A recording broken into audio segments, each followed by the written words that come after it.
Dober dan. Se še spomnite zgodb iz predhodnega prispevka? Začeli smo pri čisto službenem dogodku, konfliktu med lastnikom in direktorico in njenim strahom, da bi se drugi odločili namesto nje. Končali pa pri dogodku iz njenega otroštva, ko ni imela moči, da bi ustavila očetovo pitje. Ali če zadevo obrnemo in izhajamo iz občutka nemoči v otroštvu, zaradi katerega se je v sedanjosti bala, da bi se drugi odločili namesto nje. Ali v primeru druge direktorice, zaradi strahu, da bi izgubila svojo družino, se je bala povišati cene njihovih storitev. In v tretjem primeru, ko se je direktor bal, da ne bi mogel preživeti svoje družine, se je bal zaračunavati telefonsko pomoč. Vse tri zgodbe so sicer iz moje knjige Kako odpraviti stres za vedno. V predhodnem prispevku sem opisal način, kako iz tega prvega stika s problemom pridemo do temeljnega vzroka. Recimo, da ga na ta način ozavestimo. To je sicer izjemno pomembno, ampak še zdaleč ni dovolj. Potrebno ga je odstraniti, sicer nas bo travma še naprej omejevala ali celo blokirala v našem vsakodnevnem življenju. In kako ga najlažje odstraniti? S pomočjo teta možganskega valovanja. S tem najlažje dostopamo do našega nezavednega nivoja. Z lahkoto dostopamo do nezavednega nivoja. No, poleg teta možganskega valovanja poznamo še delto, alfa, beta in gama. Delta možgansko valovanje je stanje globokega spanca, frekvenca valovanja nekje tja do 4 Hz.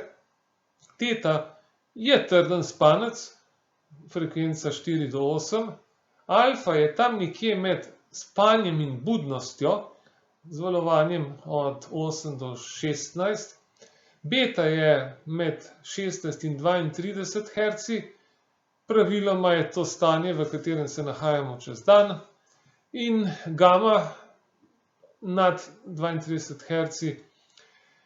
To pa smo največkrat, recimo, ko se izredno fokusiramo na zadeve, katere delamo, na primer na izpitu. Kako pridemo v teta stanje? Zelo enostavno, s pomočjo meditacije.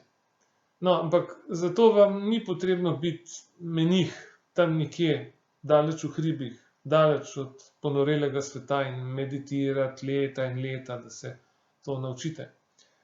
Dovolj je, da ste sposobni vizualizirati in to sem prepričan, da ste. Če ne verjamete, zaprite oči in si tako z zaprtimi očmi predstavljate, da odprete vrata od hladilnika in pogledate, kaj imate na kateri od polic. No, danes ni dovolj časa, da bi še vam prikazal oziroma vam omogočil, da izkusite teta stanje. To bomo naredili na naši delavnici, ki bo v kratkem. Zagotavljam sem vam, da boste tudi sami z lahkoto prišli v teta stanje. No, v redu. In če pridemo v teta stanje, kaj bomo s tem počeli? Ja, teta stanje izkoristimo zato, da odstranimo vzrok. V teta stanju pomislimo, kaj naj se zgodi, in vizualiziramo spremembo. Da se razumemo, nič ne delamo, zgolj opazujemo spreminjanje. Lahko bi rekli, da recimo materializiramo spremembo. In to je vse. Praviloma po odstranitvi kakšne take travme ali pa take globoko ležečega problema začutimo razbremenitev, olajšanje, sprostitev. Saj poznate tisto, se mi je skala odvalila od srca. To je to, dejansko.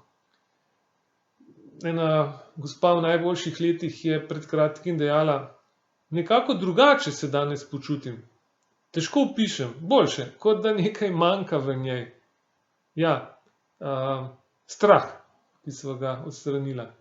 No, in z enim od direktorjem, s katerim sodelujem že od leta 2014, no, on je pa tudi, mislim, izjemno mi je všeč, kako je on opisal spremembo, ko je doživel. Kar na lepem se mi zdijo ovire na moji poslovni poti manjše in lažje premostljive. To pa se tudi zelo lepo odrazilo na finančnih rezultatih podjetja njegovega. Torej, kot sem rekel, delala sva v začetku leta 2014.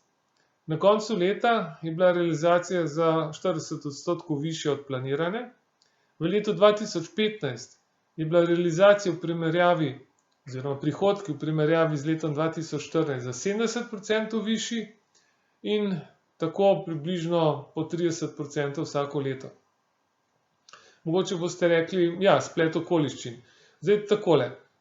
Verjamem, tudi to je možno. Vendar pa gre za turistično agencijo, v njeni okolici je še, ne vem, 15-16 podobnih turističnih agencij, ki tudi med drugim oddajajo sobe oziroma apartmaje.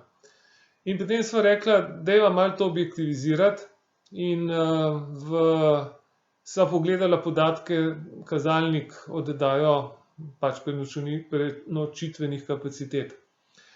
Konkurenci raste približno s 5% letno, njemu pa z 20%. In v teh letih je že po prihodku četrti na celotnem območju.